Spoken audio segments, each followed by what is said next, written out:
চাৰিটা কাৰণত বিয়াৰ পিছতো মহিলাসকলে ভাল পাবলৈ আৰম্ভ কৰে আন পুৰুষক।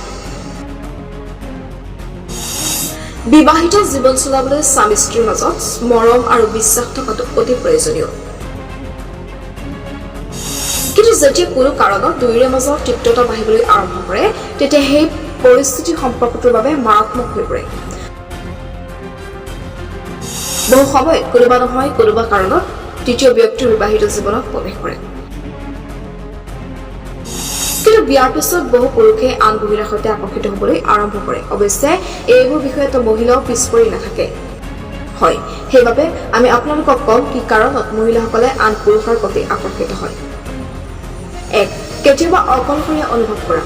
বহু সময়ত এনেকুৱা হয় যেতিয়া মহিলাসকলে আৱেগিকভাৱে অকলশৰীয়া অনুভৱ কৰিবলৈ আৰম্ভ কৰে। তাৰ পিছত তেওঁলোকে এই নিসংগতাক জয় কৰিবলৈ আন এজন ব্যক্তিৰ সমৰ্থন ল'বলৈ আৰম্ভ কৰে।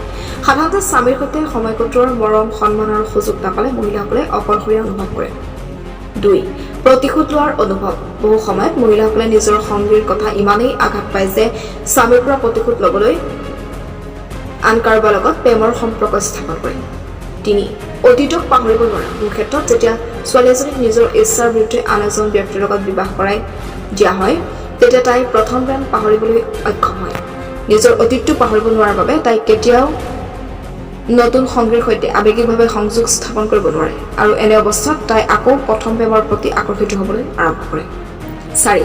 বিবাহিত জীৱনত বিৰক্ত হোৱাৰ কাৰণে। বিবাহিত জীৱনত বহু সময়ত স্বামীৰ পৰা মৰম আৰু সময়ৰ অভাৱত ছোৱালীয়ে নিজৰ বিবাহত বিৰক্ত হয়।